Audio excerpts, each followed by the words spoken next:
Bonsoir à toutes et à tous, chers téléspectateurs de Canal 3 Niger. C'est bien l'heure de votre émission L'entretien de la semaine. L'entretien qui reçoit M. Abdul Aziz Mahmoud Abbas, il est président de l'Association de défense des droits des consommateurs des technologies de l'information, de la communication et de l'énergie Actis Niger. Avec lui, nous allons justement rester dans ce domaine pour évoquer certaines questions d'actualité. Monsieur le Président, bonsoir et merci de nous recevoir chez vous. Bonsoir, Monsieur Jibo. Alors, parlons de la situation des droits des consommateurs des télécoms au Niger, de manière générale, que cela soit dans l'information, la communication et l'énergie. Est-ce que les droits des consommateurs nigériens sont respectés dans ce pays? Merci beaucoup, Monsieur Jibo. Les droits de consommateurs au Niger ne sont pas du tout respectés, du simple fait que tous les jours, nous recevons des plaintes que nous envoyons, ou parfois que nous adressons aux opérateurs, mais malheureusement, je dis, ces plaintes n'ont pas eu de suite.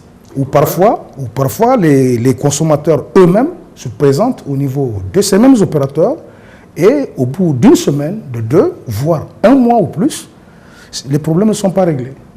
Bon, vous voyez, donc c'est pour vous dire que si le consommateur était respecté, si le droit de consommateur était respecté, à la seconde ou à la minute près, on prend en charge le client et l'heure qui suit ou les minutes qui suivent, les problèmes sont résolus. Voilà comment je peux dire que quand on se soucie des droits des consommateurs. Oui, mais est-ce qu'il n'y a pas un sérieux problème quand même de méconnaissance des textes en la matière? Les consommateurs eux-mêmes, est-ce qu'ils savent véritablement ce qui leur revient comme droit justement dans ces domaines que je venais de citer tantôt? Mais M. Jibo, du moment où le consommateur se plaint, déjà ça veut dire que ce consommateur est conscient de ses droits, malgré qu'il y a d'autres droits que les consommateurs ignorent, mais du fait même que le consommateur réclame ou revendique, ça veut dire qu'il connaît déjà ses droits. Bon, maintenant, qu'est-ce qui se cache derrière ça pour que le consommateur n'insiste pas pour que ses droits soient vraiment respectés? Là, c'est une autre question qu'il faudra essayer de trouver une réponse. Oui, mais comment comprendre justement qu'il y ait des plaintes et qu'il n'y ait pas de suite et que la situation reste telle? Bon, vous savez, je l'ai toujours dit, le secteur des télécoms au Niger, qui a été libéralisé en 1999, a connu un mauvais départ. Du simple fait que nous avons assisté à une sorte d'auto-rédaction des textes par les concernés eux-mêmes. C'est-à-dire que le Niger étant tout nouveau dans le domaine de la privatisation, dans le monde des télécoms, ces structures de télécoms ayant déjà des expériences d'autres pays ont profité pour mettre les textes en leur faveur, et c'est ça qui nous suit jusqu'à aujourd'hui. Et encore, ce qui est encore déplorable et malheureux, il y a eu une complicité au sein même des politiciens nigériens qui ont accepté et qui acceptent que ces opérateurs fassent ce qu'ils veulent au Niger. Voilà le problème. Parce qu'aujourd'hui, qu'est-ce que j'appelle par laisser les opérateurs faire ce qu'ils veulent? Nous avons des textes et des règlements, et tous les opérateurs ont leur cahier de charge, mais malgré tout ça, ces opérateurs ne s'en tiennent pas à ça. Ils font ce qu'ils veulent. Ils profitent de la naïveté de nos hommes politiques parce qu'ils ne sont pas professionnels du domaine. Ils profitent pour faire ce qu'ils veulent. Et les conséquences, ce sont les consommateurs qui les assument. Voilà le problème. Donc, il serait vraiment difficile de revendiquer un droit ou de rentrer dans ces droits tant que le politique ne s'y mêle pas. Il y a quand même un organe de régulation du secteur des télécoms qui est constitué, hein, je l'imagine, des experts, des techniciens quand même qui doivent faire voir en fait aux politiciens l'intérêt justement de ce secteur. Effectivement, vous savez, il y a un problème qui se cache derrière tout ça.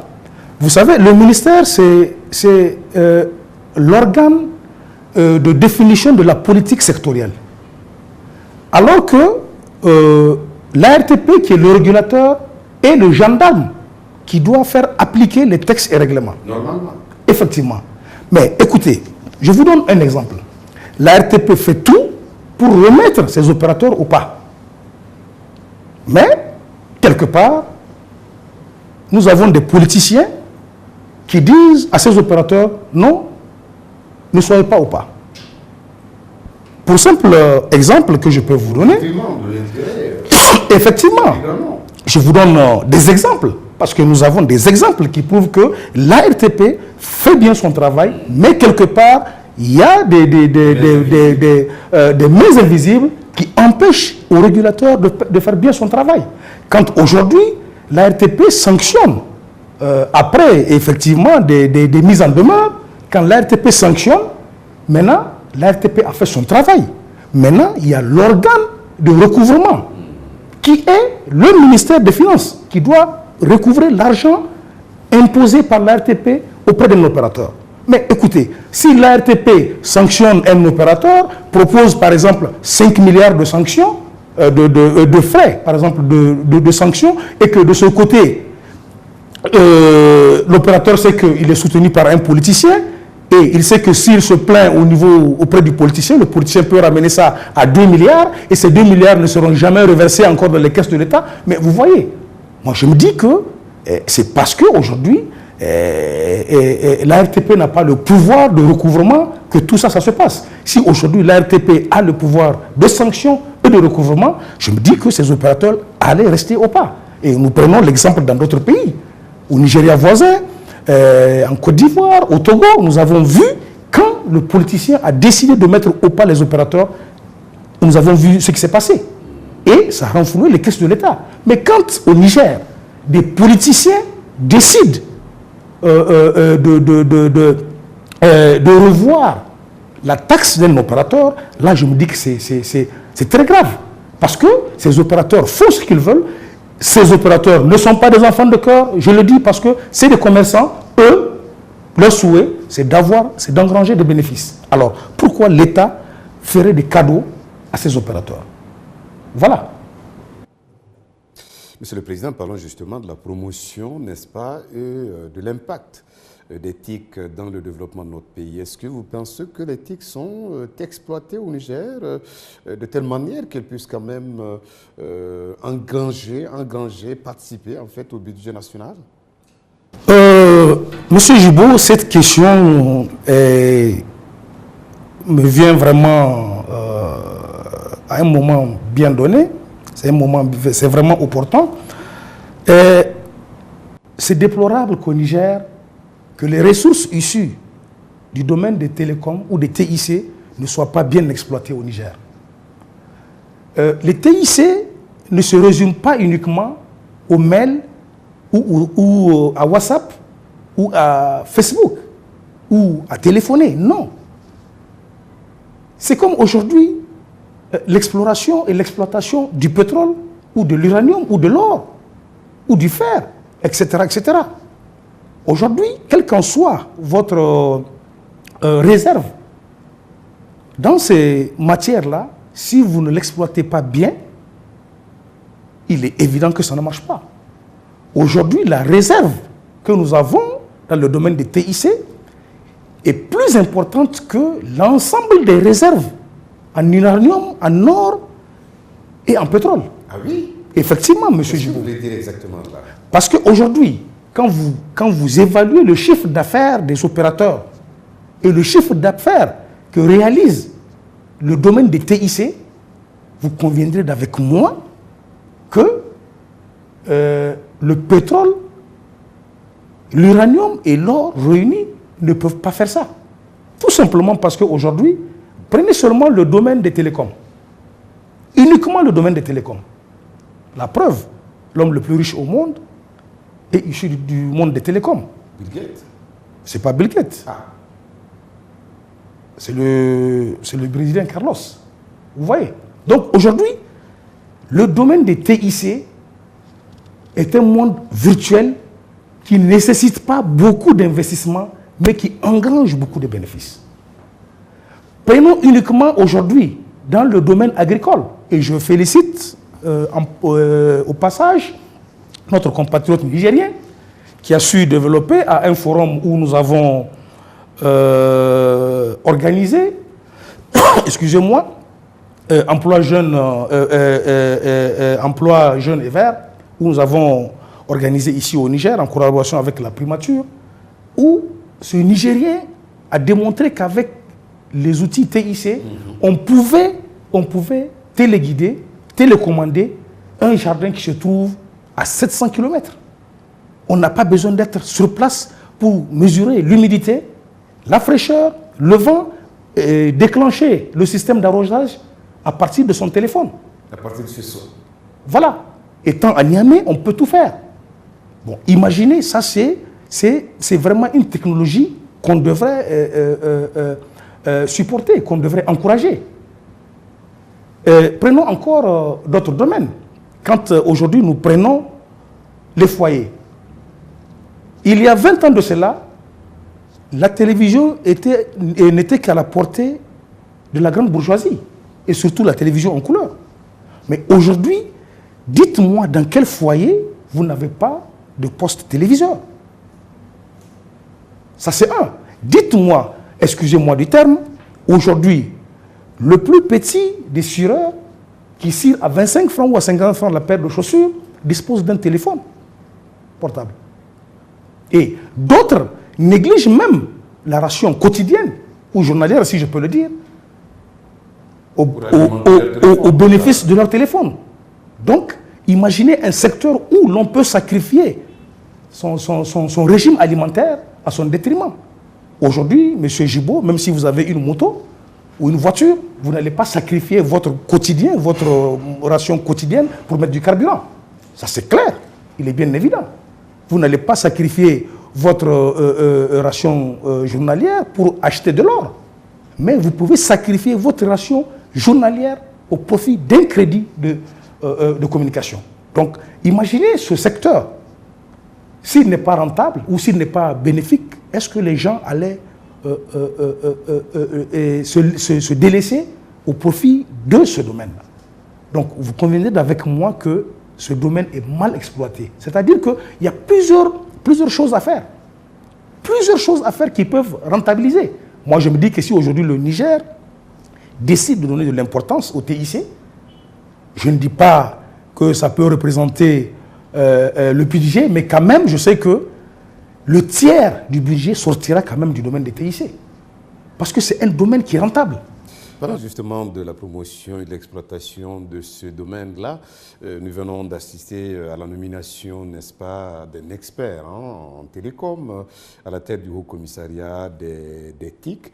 Alors, est-ce que vous pensez que c'est une chance pour ce domaine? Ça fait longtemps que moi, j'avais voulu que ça se fasse, puisque personnellement, je connais bien Ibrahim Gimba, pour avoir travaillé avec lui, depuis qu'il était à Intelsat, en passant par tous les services, ou bien toutes les directions qu'il a eu à occuper en Afrique du Sud, jusqu'à être responsable Afrique de SES. Je ne doute pas des performances de Gimba.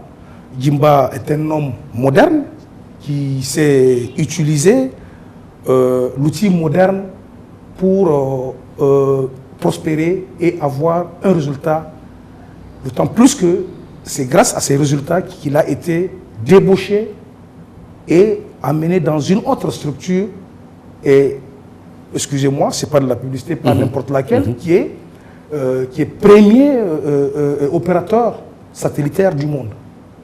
Donc vous voyez, c'est d'abord une fierté pour qu'un Nigérien soit à la tête. Ça veut dire que son expérience est avérée. Voilà, de cette structure qui s'occupe de l'Afrique. C'est d'abord une fierté qu'un Nigérien soit à la tête. Et vu ces résultats, je me dis que ce n'est pas la même gestion comme au Niger. Là-bas, c'est la performance qui fait grandir l'homme. Donc si M. Gimba vient au Niger, c'est une bonne chose, mais j'ai des inquiétudes. Ah oui, lesquels? Parce qu'il ne suffit pas aujourd'hui, même si c'est Einstein qui vient à la tête du Haut Commissariat, au TIC, s'il n'a pas la liberté de travail, s'il n'a pas les moyens de travailler, ça ne sert à rien. Parce que moi, je me dis que je ne sais pas quels sont les garde-fous que M. Guimba a eu à prendre, mais quelle qu'en soit votre compétence, quelles qu'en soient vos performances, si vous n'avez pas les moyens d'agir, vous serez l'homme le plus nul du monde. Donc, je me dis que vraiment, l'État doit lui mettre les moyens, l'État doit l'écouter, l'État doit imposer à ce que d'autres structures avec qui le Haut Commissariat doit travailler, il faut que ces gens collaborent. Voilà comment est-ce qu'on peut réussir.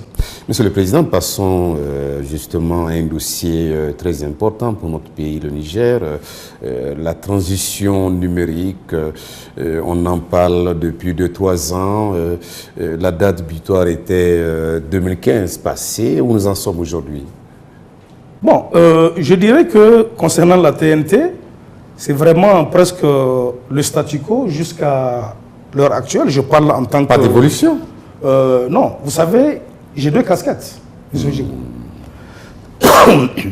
Ma première casquette, en tant que président d'une association de défense des droits des consommateurs.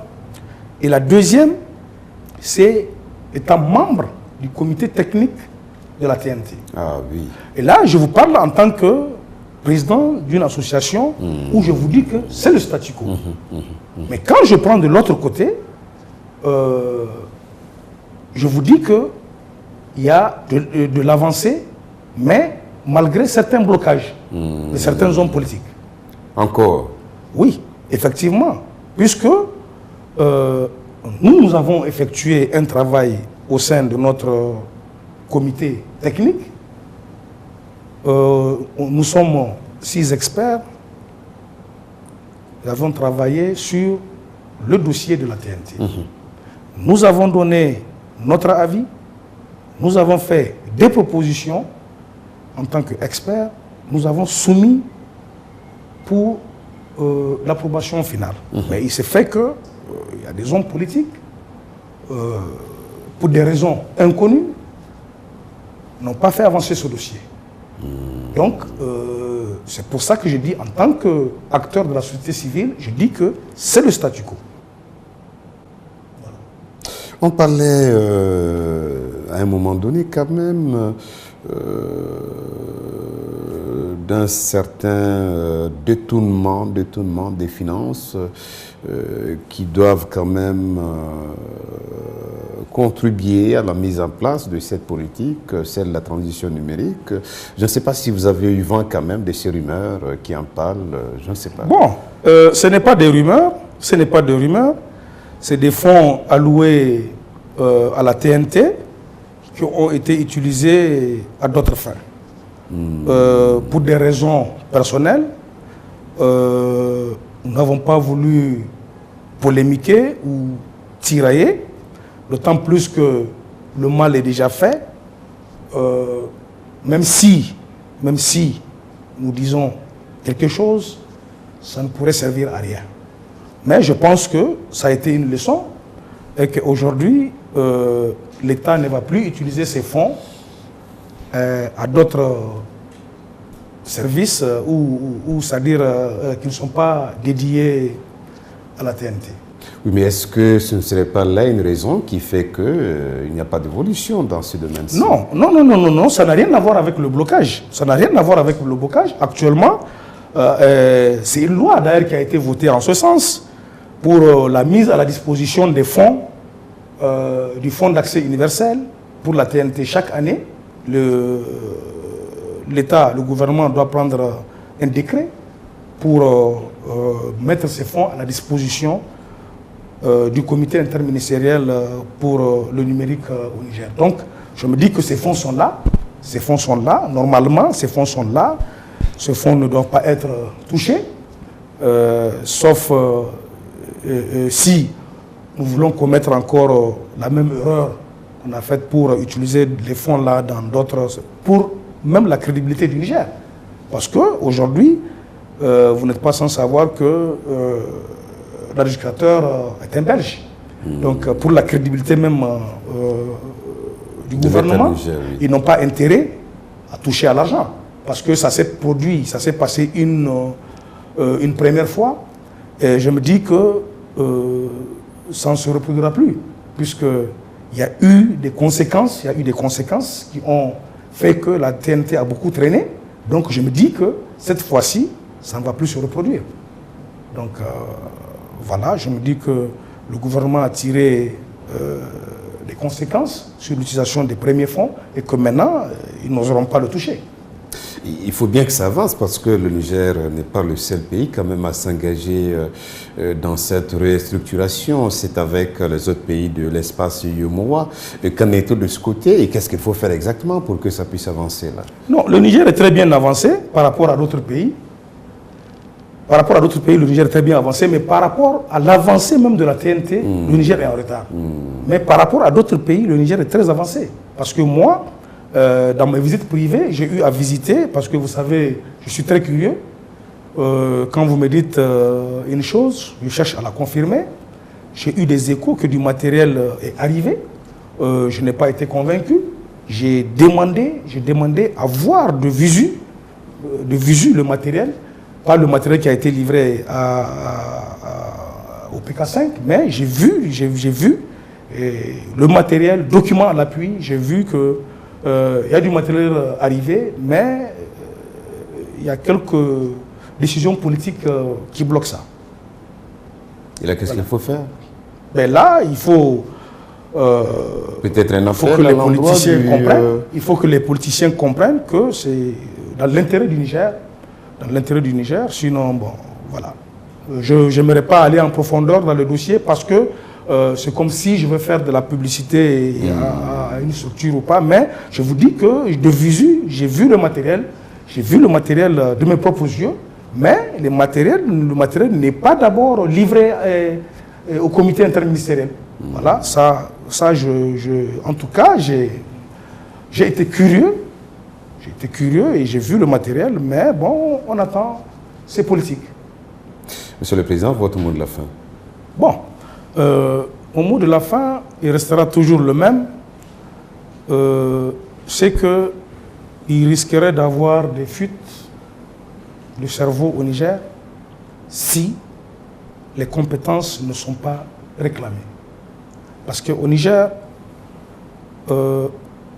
il y a une culture de la médiocrité qui se développe. Il faut mettre les hommes valables à leur place. Et c'est pour ça que je vous dis, je salue la nomination de M. Gimba à la tête du Haut Commissariat au TIC. Si d'autres plus compétents sont débauchés de là où ils sont, de l'extérieur vers l'intérieur, là, ça serait vraiment une idée formidable. Et il ne suffit pas tout simplement d'avoir la gueule dans les télés pour qu'on dise que telle personne est valable ou non. Non. La valeur d'un homme se mesure par les actes qu'il pose. On sait bien qui peut servir le Niger, on sait qui ne peut pas servir le Niger. Alors que les gens oublient ces idées politiciennes, ces idées ethnocentristes, ces idées régionalistes pour sauver le seul Niger que nous avons. Que vous soyez Aoussa, que vous soyez Jarma, Peul, Touareg, etc., vous avez un dénominateur commun qui est le Niger. Donc, je me dis que ça, c'est des considérations de bassesse. Quand les gens veulent mettre certaines considérations en avant, c'est vraiment une bassesse de revenir à l'intérêt national. Nous avons un seul pays, c'est le Niger. Quand les élections passent, ou quel qu'en soit, que ce soit un régime dictatorial, que ce soit un régime démocratique, quand on finit la guerre politique, on doit se mettre au travail pour notre cher Niger. Sinon, personne ne viendra remettre le Niger au pas. Merci, Monsieur le Président, pour cet entretien que vous avez bien voulu nous accorder Chers téléspectateurs, nous sommes à la fin de cet entretien de la semaine. Nous recevions pour vous M. Abdoulaziz Mahmoud Abbas. Il est président de l'Association de défense des droits des consommateurs des technologies de l'information, de la communication et de l'énergie. Merci d'avoir suivi. Ce serait à la prochaine.